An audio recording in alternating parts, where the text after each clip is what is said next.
Hello, this is Skylit Lake reading Super Science by That Chicken Dude. Chapter 19 Old Wounds Bite Hard. One day, at the Neo Icon Phoenix Research Facility, the front entry phone rang for the first time in its entire opening. It only rang once before it was quickly picked up. Hello. Thank you for calling. This is the front desk of the Neo Icon Phoenix Research Facility. This is Megan speaking. How may I assist you today? She asked while flipping her hair out of the way of her ear. Some talking was heard from the other end, and she replied, After talking a bit more, Megan said, "One moment, sir. I'll transfer you." She pressed a few buttons and told her other half what was happening, and she answered, "Hello, thank you for calling. This is Millicent, the head of secretary. How may I assist you?" She answers as the voice speaks, and she replies, A bit more talking was heard, and Millicent says, "One moment, sir. I'll see if he's in the office." She puts the person on hold and punches Egon's office phone in. After a few rings, the receiver was picked up. "Yes, Millicent?" Egon answers, "Sir, there is a man on the other line looking for you. Goes by the name Nezu and claims to be the principal of UA." She informed him. Struck with confusion as well as concern, he quickly decides and tells her, "Punch him through." Hanging up on Egon, she punches Nezu back into the line and says, "Hello, sir." Nezu replies, and she tells him, "Yes, he is in the office and is able to speak. I'll put you right through." Nezu says a few things, and Millicent says, "Have a nice day, sir." Millicent then transfers him over to Egon. His phone rings and he picks up while answering, "Hello? Professor Egon Cristallo?" Nezu's voice says on the other end. Egon could tell he was the real deal from the many interviews he's heard. He breathes and answers, "Yes? This is Nezu, principal of UA. I hope that I'm not intruding on anything." He introduced himself in an apologetic tone. Waving off the phone, he replies, No, not at all. What can I do for you?" Silence rang out as Nezu finally tells him, with some hesitation in his tone, "You see, I've heard quite a bit about your facilities." Egon raised an eyebrow as he leaned forward and asked, "Really? Man, we haven't even brought out the big stuff yet, or gone public. We already have whispers of reputation. I hope it's good." Nezu nods silently on the other end and answers, Yes, all good things. The thing is, I'm in a bit of a pickle." "Go on," Egon prompted him, feeling his caution rise again. Nezu clears his throat and explains, "Here at UA, we have something called the Unforeseen Simulation Joint, or USJ for short. I'm sure you remember about the awful typhoon that swept by here recently." Egon blows out the air between his lips and complains, "How could I not? The storm knocked down every tree we had just planted." "I'm sorry to hear about your trees, but the USJ got the worst of it, and requires massive repairs." Nezu continues. More than confused by this point, Egon gets straight to the point and states, "I'm not sure I understand where you're getting at. In short, we use that place to teach students rescue work.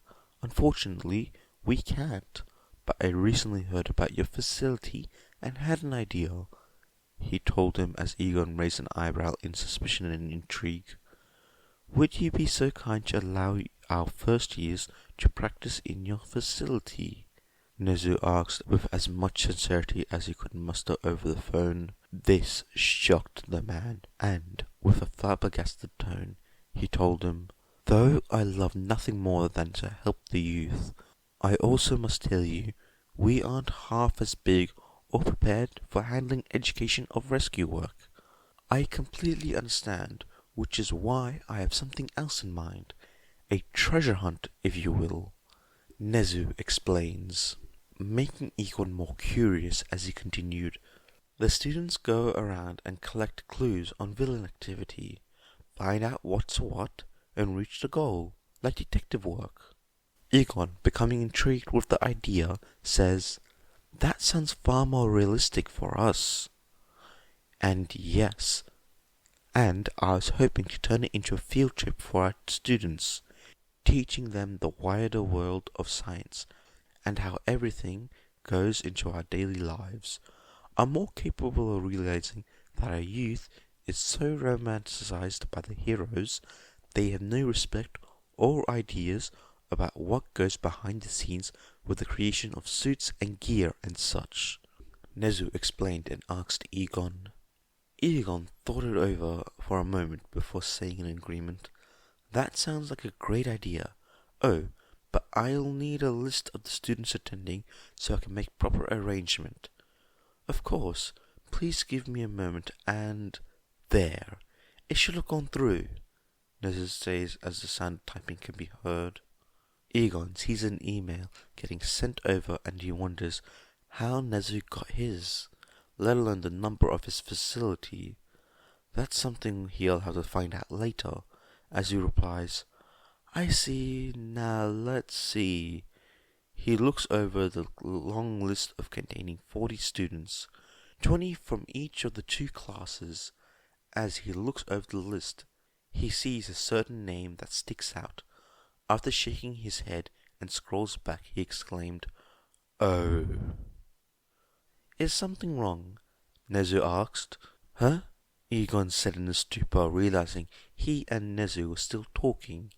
He then replies in a shaken tone, "Oh, nothing's wrong. Could I call you back later? I have to check with my second in command." Nezu's quiet but eventually says back, "Of course. Take all the time you need. If I don't hear from you by the end of the week, I'll assume it's a no." Egon repressed the urge to sigh in relief and said before hanging up, "Thank you, Principal Nezu. Have a nice day." He slams the phone down, huffs a sigh, leans back with his hands on his face, and quickly stands up. He leaves his office, and after getting into the hallway, he says to himself in stress, "Boy, oh boy, Izuku's going to freak out when he hears this." It only took a few minutes to get to Izuku's office, though he wished it was a long walk, since he had no idea how to breach the subject. He was feeling more and more stressed, even more than when he asked the most popular girl in school to dance. He made it to the door, breathed deeply, pushed back his hair, and allowed the automatic doors to open as he knocked on the metal while poking his head in. "Izuku, are you busy?" he asked while looking around. There he saw Izuku sitting at his desk with the computer up and the video camera on the mic already plugged in. He turned around and quickly replied, "No, Professor, I'm not. I was about to give my addendum on what's been going on in the laboratory. Gameth, all the new splinters and discoveries, and even a little torchwick here. But that can wait. There's something I have to tell you," he told the boy while walking as he rubbed his hand on the back of his neck. "What is it?" Izuku inquires, feeling curious and a bit worried. Egon breathed deeply with stress while pulling his fingers under his chin and told him, "Okay, you know what? I'm not gonna beat around the bush. I'll just tell you straight up. This made Izuku more nervous as the man explained. So, the principal of UA called earlier and asked to use the lab for some hero exercise, and he sent me a list of names to see how many would attend, and, well, this name stood out most of all. Egon opened up his phone to the email that was sent to him, and reluctantly handed it over to Izuku. Izuku was more than confused as he took the device and looked over the list of many different names. Names he didn't recognize in the slightest, except for Uraka. That is until he fell upon the name that Egon dreaded to show him. He had to double back and make sure, and when he did, he freaked out. "Kachan!" Izuku screamed in shock. "Yeah," Egon admitted uncomfortably, rubbing his head. Izuku's head dropped, his face overcast, his shoulders shook, and his hands trembled as ears threatened to spill out. But even so, he managed to say, "I should have known. He's always been amazing at everything. I didn't tell him yes or anything like that yet. I just told him to wait." Egon quickly assured him while waving his hands rapidly. He then took a breath, kneeled to his level, placed a hand on his shoulder, and offered Izuku, "If you're not comfortable with this, I can call him right now and tell him it's off. He won't mind." Izuku wipes away the tears and replies with a quiver in his tone. No, it's okay, really. I'll be fine as long as we don't see each other. I'll just stay in my office all day. That won't be hard."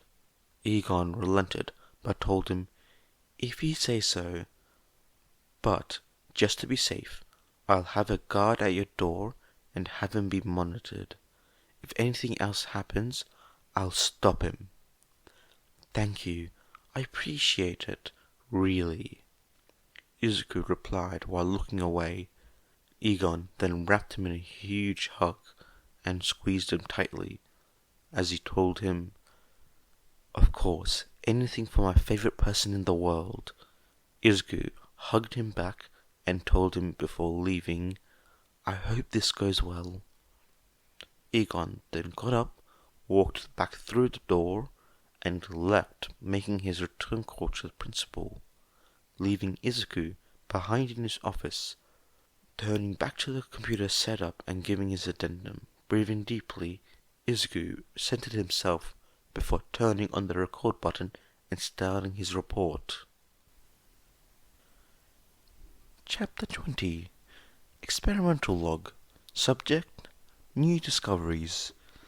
This is Dr. Izuku Midoriya reporting once again to give an update on the ongoings at the new Icon Phoenix Research Facility. Well, it's less an experimental log and more of an update report. I haven't been able to do many experiments, and what I do plan to do is in the planning stages. I did make one thing, but I'll get to that later. Okay, I'm rambling now, so I'll get straight to the point.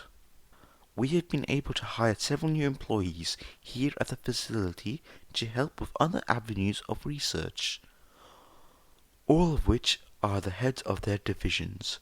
There is Dr. Hankayo Soro, the head of the Sound Division, Professor Kobayashi Cho, head of the Defense and Armaments Division, Dr. Shishi Hatsume, the head of the Robotics and Machine Division, Dr. Pamela Hollyhock, head of the Botanical Division, Dr. Anima Genus, head of the Creature Division, Professor Aiko Miyazaki, or as she liked to be called, Honey Lemon, the head of the Chemical Division, and finally, the Morgana triplets. They aren't doctors or professors, but instead act as the much-needed helpers for Professor Egon. We have a lot of bases covered, and I'm glad for that. It's only been a week, and much of it has been done already. For instance, Professor Hatsume has already decked out the entire facility with the state-of-the-art devices such as automatic doors, finger and eye scanners, a speedier internet and network. He's even started construction on a unit of different robots. They're for things like defense, cleaning, tours, and so much more. Mostly grunt work that would take up too much time.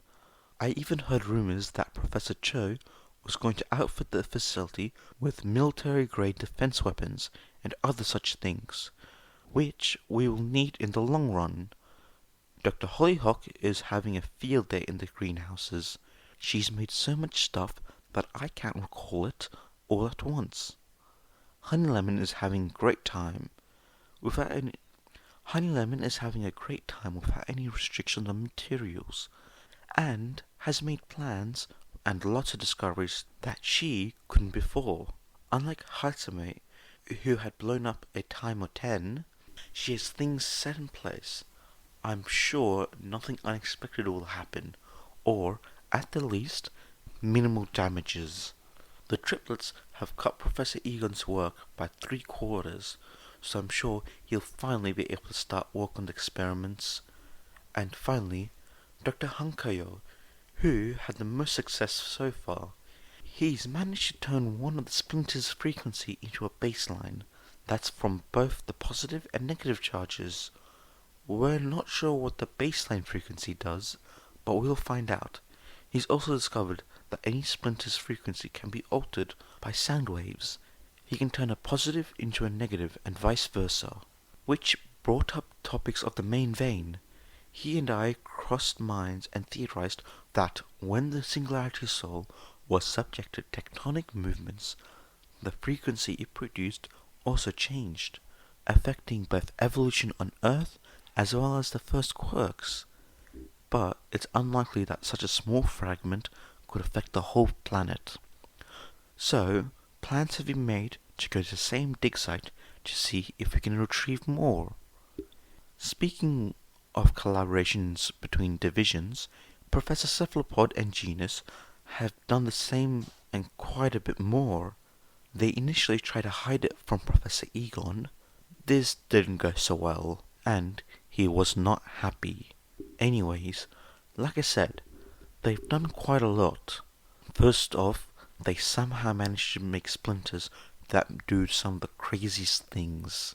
The goal is to help the endangered and near extinction animals. Instead of making splinters that copy DNA or some kind of gas or liquid, they're able to create them by the mixing of several kinds of quarks and exposing them to vibration therapy via Dr. Hankayo, though most are still in testing.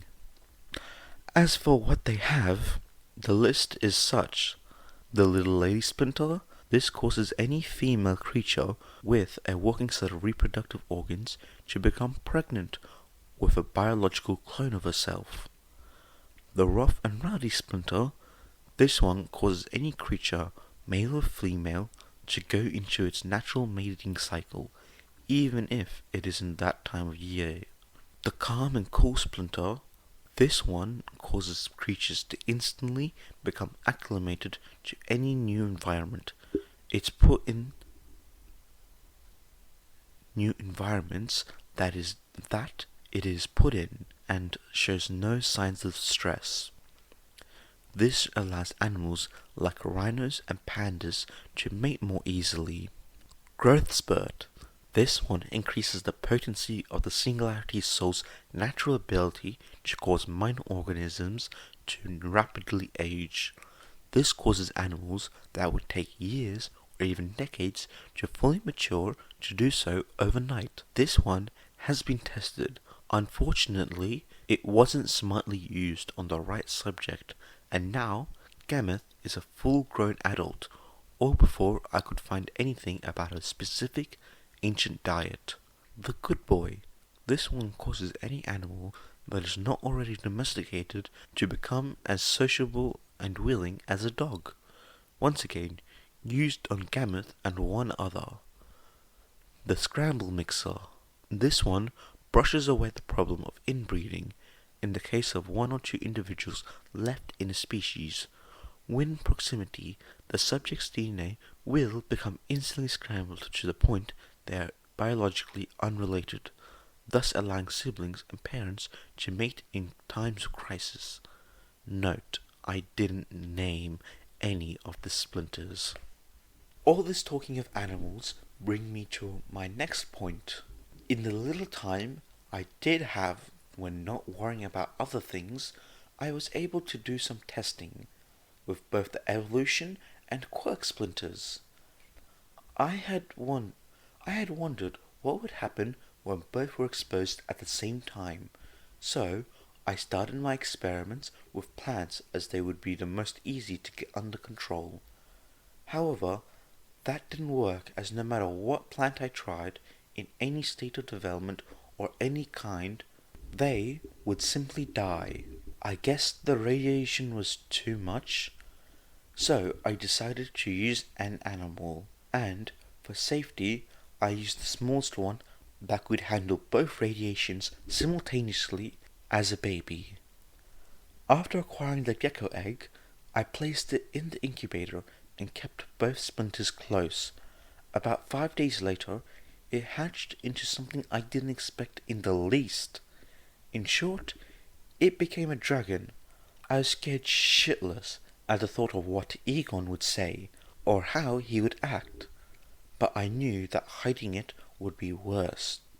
So, on the verge of tears and a breakdown, I reluctantly showed him, and to my surprise, he only just got surprised.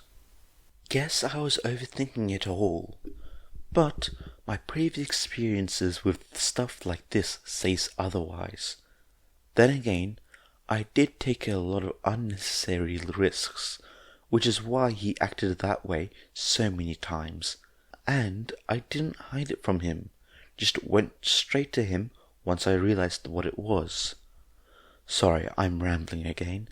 Anyhow, after using the good boy splinter on it, we now have no issues with the dragon making a meal of us when it's older.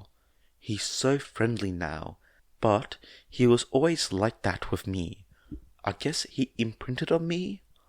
On a side note, we've decided to call him Torchwick, and we're not sure if he's a he at all. Speaking of Torchwick, we ran some tests to see what he was about. There's a lot to cover, but the main thing we focused on was his growth rate, and it's fast. It's only been 2 days since his birth. It is strange even as he sits on my shoulder as I record this. Note, he ate several of the new animals with quirks, including the budgie that had a sound mimic quirk, the hypnotic peacock, and the glowing pigeon. Luckily, the shimmering koi fish, hydrokinetic axolotl, giant salamander, and Pete were all spared. Torchwick also learned quite fast not to mess with Professor Cephalopod or Dr. Orpington when they slapped and nearly pecked him to death. On a different note, I found out why the experimental newt exploded during its quirk awakening. It performed some kind of self-destructive asexual reproduction. When exposed to enough stress, i.e. the radiation from splinters, it explodes and from its body expelled hundreds of tiny eggs that grew into full-grown newts with the same quirk. Now we have dozens of these things and have to walk on eggshells to make sure they don't cause a chain reaction of birthing. Knowing this, Professor Cephalopod and Genus want to recreate the quirk in their animal population project, but the idea was quickly shut down and forbidden by Professor Cephalopod, who said it was far too cruel, and I agreed. Note, keep Torchwick away from the newts. And now, the final point I must bring up comes from earlier today. Just before I started this new recording, Egon told me that Yue wants to come here for reasons, and then he showed me a list of all the students attending. Amongst them was Ka-chan. I won't lie, I thought my heart would stop at seeing that name. I didn't expect it, but I really shouldn't be surprised. Kachan was amazing. He always wanted to be a hero and shoot for UA. I guess he did in the end. I thought I was over all of this, wanting to be a hero and everything about Kachan, but after seeing his name, it all just came back to me. The anger, the jealousy, the hate, the desire, the sadness. I thought I was better or at least numb, but I guess I never was. I'm scared of what could happen to me. If I see him, I don't know what could happen. I never want to see him again, ever. Is it maybe too late to tell Egon to take it all back? Maybe. But it's only for one day. I don't have to interact with him. I can get through this, right? After all, it's not like All Might will be joining as well. That would just be a whole new can of worms. Report end.